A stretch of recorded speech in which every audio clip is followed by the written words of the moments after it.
오늘은 마태복음 6장 9절에서부터 13절까지 주님이 가르쳐 주신 기도를 가지고 말씀을 나누도록 하겠습니다. 9절부터 13절까지 우리 함께 봉독하겠습니다. 그러므로 너희는 이렇게 기도하라. 하늘에 계신 우리 아버지여, 이름이 거룩히 여김을 받으시오며 나라의 임하옵시며 뜻이 하늘에서 이룬 것 같이 땅에서도 이루어지이다. 오늘날 우리에게 일용할 양식을 주옵시고 우리가 우리에게 죄 지은 자를 사하여 준 것 같이 우리 죄를 사하여 주옵시고 우리를 시험에 들게 하지 마옵시고 다만 악에서 구하옵소서. 나라와 권세와 영광이 아버지께 영원히 있사옵나이다. 아멘. 주기도문 여러분들 너무나 잘 아시는 말씀입니다. 우리가 주기도문을 통해서 하나님 앞에 다시 한번 우리의 신앙을 점검해 보는 시간을 갖기를 원합니다. 예수님께서 우리에게 기도하는 방법을 가르쳐 주셨어요. 이 기도하는 방법은 기도에는 무엇이 주님이 받으시는 기도인가, 또 주님 앞에 우리가 구해야 될 기도는 무엇인가, 이거를 말해 주고 있습니다. 첫 번째는 수신자가 누구이고 또 보내는 나는 누구이냐, 이 수신과 성신의 중요성을 말씀을 이미 드렸습니다. 하나님을 내가 어떻게 섬기는 자이냐, 하늘에 계신 우리 아버지다. 하늘에 계신 우리 아버지다라는 얘기는 바로 하나님은 천지를 창조하신 창조주요, 그분은 주권자시며 그래서 하나님의 뜻대로 모든 일을 행하시는 하나님이시다. 그런데 그 하나님이 바로 우리 아버지다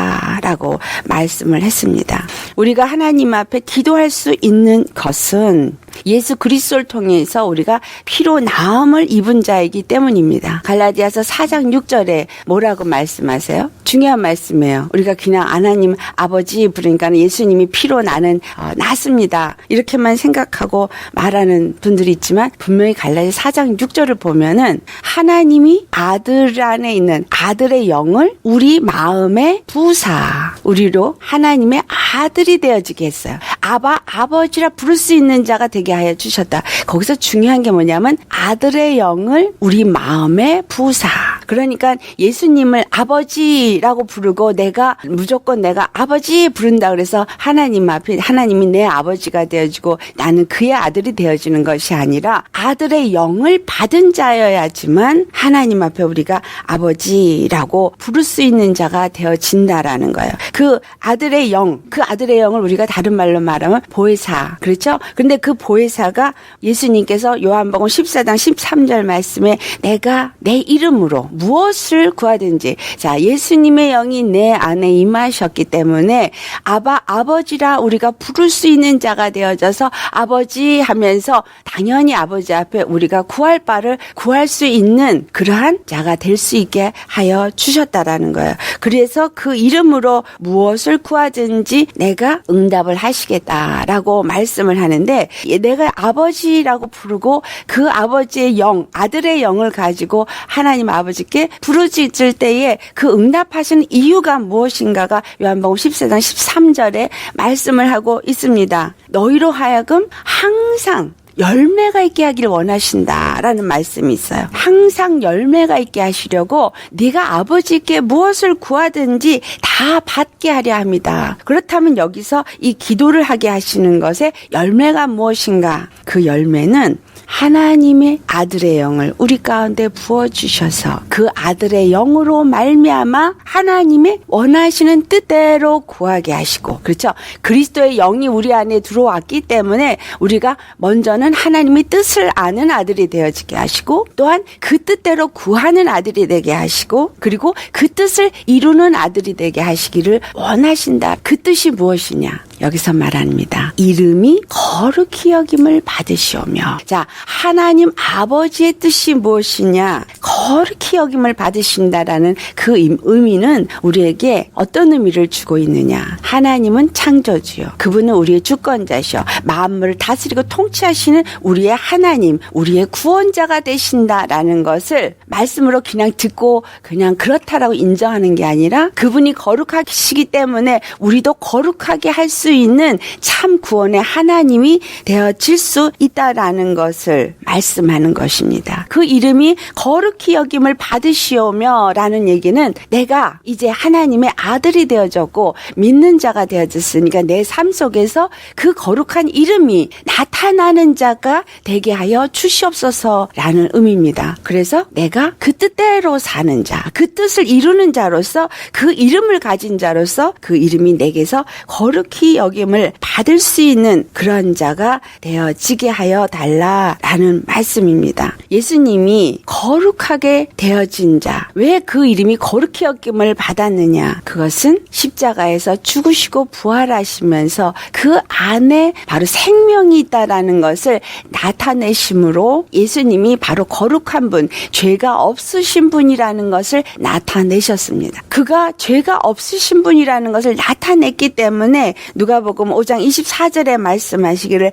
인자는 땅에서 죄를 사할 권세가 있는 줄을 너로 알게 하려 함이라. 이 일이 무슨 일이에요? 중풍병자에게 네가 죄사함을 받았느니라 라고 얘기를 하니까 아니 참나하도다 유대인들이 바리새인들이 펄쩍펄쩍 뛰었죠. 그런데 예수님 말씀이 이 매트를 들고 걸어가라는 것과 죄를 사해줬다는 것과 둘 중에 어느 것이 더 어렵냐, 어느 것이 쉽냐, 그걸 물어보셨어요. 어느 게 쉬워요? 매트를 들고 가는 건 쉬운 거지만 죄를 사할 권세는 이들에게도 오직 하나님만이 죄를 사할 권세가 있다라는 것을 알고 있어요. 그러니까 사람인 네가 어떻게 죄를 사하는 그런 말을 함부로 할 수 있느냐라고 말하고 있죠. 그런데 그 죄를 사할 권세가 있다라는 것은 바로 죄 가운데 얽매여 있는 자, 매여 있는 자가 자유함을 얻을 때 죄사함을 얻었다라는 것을 알 수 있어요. 그 사람들의 사고가 바로 이러한 병에 걸린 자들은 하나님의 저주를 받은 죄인이다라고 생각했기 때문에 그래서 중풍병자가 일어나서 그것을 들고 갈 때 그가 죄사함을 받음으로 병에서부터 나음을 얻었다라는 거. 그런데 예수님이 그 일을 행하신 것은 내가 죄를 사할 권세가 있는 자라는 것을 너에게 알게 하려 합니다 라는 말씀을 하셨습니다. 그렇다면 우리에게 죄사함의 권세가 어떨 때 임하느냐? 바로 예수 그리스도의 거룩함이 우리 안에 임할 때에 우리 안에 있는 어두움, 죄는 떠나가고 우리가 바로 죄사함을 얻는 자가 되어진다. 그러면 여기서 지금 아버지의 이름이 거룩히 여김을 받으시오며 라고 말한 것은 무엇을 말해요? 내가 죄사함을 받은 자가 되어져서 내 안에 주의 거룩함이 이루어지고 그 거룩함이 나에게서부터 나타나게 하옵소서라는 말입니다. 하나님께서 우리에게 이루고자 원하시는 뜻이 데살로니가 전서 4장 3절에 말씀합니다. 하나님의 뜻은 이것이니 너희의 거룩함이라. 하나님의 뜻은 우리의 거룩함, 우리가 죄사함을 받고 우리가 하나님만이 가지신 그 죄 없는 자가 되어지는 거룩함이다라는 거예요. 그래서 디모데전서 1장 14절부터 16절 말씀. 너희는 모든 행실에 거룩한 자가 되라. 하나님 아버지께서 거룩하시니 너희도 거룩한 자가 되라 라는 말씀을 합니다. 하나님이 거룩하시니 너희도 거룩한 자가 되라. 왜냐하면 그 15절 말씀에 오직 너희를 부르신 거룩한 자처럼 너희도 모든 행실에 거룩한 자가 되라 기록되었으니 내가 거룩하니 너희도 거룩할지어다. 이 말은 우리에게 주시는 말씀이 우리가 예수님 안에서 거룩함으로 부르심을 받은 자요, 거룩함을 입은 자요, 거룩한 이름을 가진 자이다. 그렇다면 우리도 예수님이 거룩하기 때문에 내가 거룩하다는 것을 나타내는 자가 되어야 한다라는 거예요. 모든 행실에 거룩한 자가 되는 것은 자 우리가 열심히 거룩하려고 노력한다고 거룩한 자라고 주님이 인정해 주실까요? 아닙니다. 우리가 거룩한 행실, 모든 행실에 거룩한 자가 되려면 내 심령이 죄사함을 받고 내 심령에 그 아들의 영을 보내줘서 아바 아버지라 부를 수 있는 예수님의 영이 내 마음을 주장하고 내 생각을 주장해서 거룩한 생각과 거룩한 마음을 가질 때 거룩한 행실이 되어질 수 있게 되어진다라는 거예요.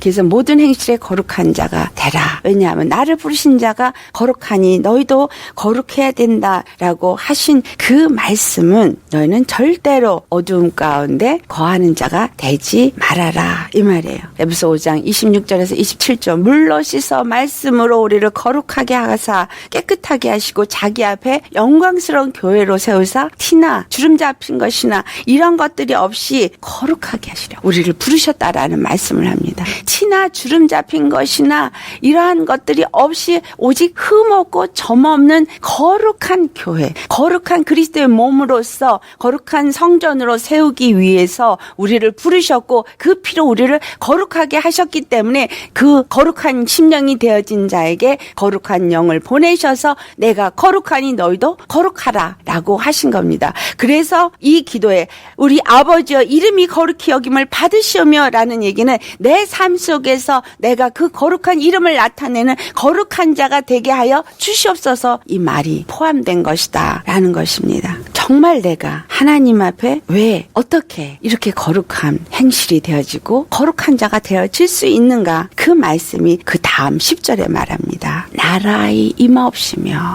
나라의 임하옵시며 여기서 나라가 뭐예요? 나라는 하나님의 왕권이 임하는 것을 말하고 있죠. 하나님의 왕권이 우리 안에 임하면 하나님의 영이 우리 안에 임해서 우리 심령이 하나님의 나라가 되어지면 그 거룩한 영이 나를 지배하기 때문에 아버지의 이름을 거룩히 여길 수 있게끔 모든 행실에 거룩한 자가 될 수 있다라는 거예요. 그런데 이 나라는 분명히 두 나라가 있다는 것을 성경은 말씀합니다. 하나는 어둠의 나라요. 하나는 빛의 나라. 또 다른 것을 고린도후서 4장 18절에 보면 보이는 것과 보이지 아니하는 것이 있다라고 말하면서 보이는 것은 잠깐이요 보이지 않는 것은 영원한다. 그래서 이 땅에 보이는 이 나라가 있고 세계가 있고 보이지 않은 영적인 나라가 있는데 이 세상의 것은 잠깐이지만 보이지 아니하는 세계는 영원한 것이다. 근데 영원한 그 나라에 빛의 나라, 어둠의 나라가 두 개가 똑같이 공존하고 있고 그것은 우리의 삶 속에 이 보이는 나라 속에 살고 있는 동안에 역사되어지고 있다. 그래서 너는 어느 나라가 임하여야 되냐. 여기서 나라 임하옵시며 라는 얘기는 흑암의 나라가 내 안에서 나를 주장해서 죄의 사람으로 육의 사람으로 살고 있는 나에게 하나님의 나라가 임하시옵소서라는 거예요. 하나님의 나라가 임하시옵소서라는 얘기는 무슨 말이에요? 주의 왕권이 주의 주권이 나에게 임하여 주시옵소서라는 거예요. 주의 왕권 주의 주권이 내 안에 임하던 얘기는 하나님이 예수님이 나의 왕이 되어지고 나의 주권자가 되어주셔서 완전히 나를 지배하여 주시옵소서 이런 말이에요. 우리 주기도문 기도 많이 합니다. 나라 임하시며 수없이 하셨을 거예요. 그런데 나라 임하시며 기도하고 나서 그 나라가 내 안에서 온전히 이루어지게끔 절대 나 자신을 내꺼하지 않는다라는 거예요. 주님이 내 안에 임하셔서 주님의 일을 할 수 있게끔 하지 않는다는 거예요. 나라 임하옵시어서는 그 주권이 내게 임하여 주시옵소서라는 얘기죠. 그 주권이 내게 임한다면 예수님께서 이 사도 바울의 입을 통해서 무슨 말씀을 해요? 에베소 1장 22절에 만물이 그 발 앞에 복종케 하시고 그를 만물의 교회의 머리로 세우셨다. 만물을 복종케 하시고 그 만물 위에 머리로 교회 머리로 세우셔서 나의 머리가 되어주셨다. 사도 바울이 이 머리와 몸의 비유를 하는 것은 바로 주권자가 누구냐라는 것을 우리에게 말씀하고자 하는 것입니다. 예수님은 말씀으로 천지를 지으실 때 골로새 1장 16절 18절을 보면은 보이는 것과 보이지 않는 것과 정세와 권세와 통치자와 세상 주관자와 이 모든 것들을 다 지으셨다 그랬거든요.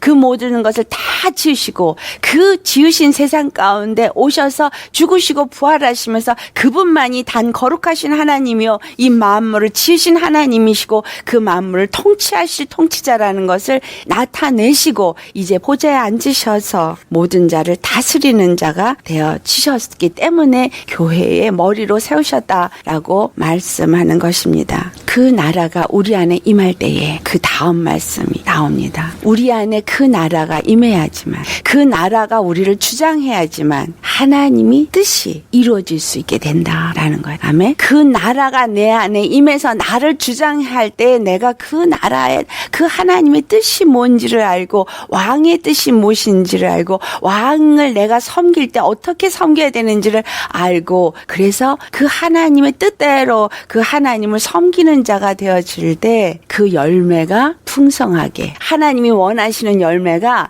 내게서 이루어질 수 있게 되어진다라는 거예요. 그 이름이 거룩히 여김을 받으신다는 얘기는 그 이름만이 나타나시는 그 하나님은 나의 구원의 하나님이십니다. 하나님만이 바로 모든 자들의 통치자이십니다. 라는 것을 나타내는 것인데 그 열매가 나라가 내 안에 임할 때 하나님의 나라가 내 임할 때 그러한 하나님의 영의 이끌림을 받고 그러한 열매를 맺는 자가 되어질 수 있다. 그래서 너희는 이렇게 기도하라. 어떻게? 하나님이 나의 아버지가 될 수 있다라는 그것이 먼저 되어지도록 그래서 아버지와 자녀의 관계를 먼저 맺는 기도를 하고 그 다음에 그 이름이 너의 삶 속에서 거룩하심을 나타날 수 있게 해달라는 것을 기도하고 그 나라가 너의 심령 속에 반드시 임하여야지만 그것이 이루어질 수 있다라는 것을 알고 그 나라가 너희 안에 임하기를 기도해라 이 말이에요. 우리 심령 속에 반드시 주의 나라가 임하여야 합니다.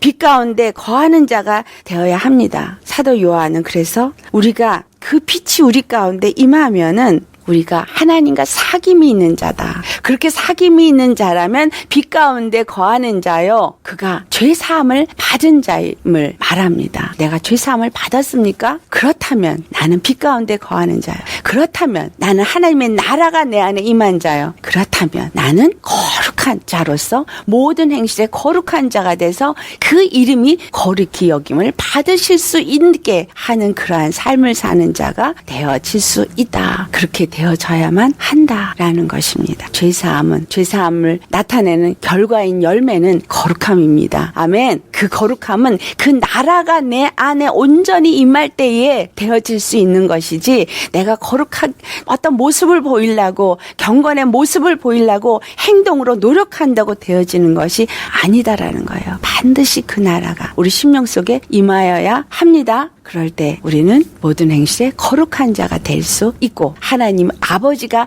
내 아버지인 것을 나타내는 자가 되어져서 무엇이든지 원하는 대로 구하면 주님께서 다 들으시고 응답하시고 그래서 그 열매가 풍성하게 맺어질 수 있게 하여 주십니다. 이것이 바로 주기도문에서 우리에게 말씀하고 있는 부분입니다. 주기도문을 잘 아는 게 정말 내가 하나님과 어떤 자가 되어지고 무엇을 기도해야 되는지를 정확하게 알고 기도하는 자가 되어질 수 있습니다. 기도하시겠습니다.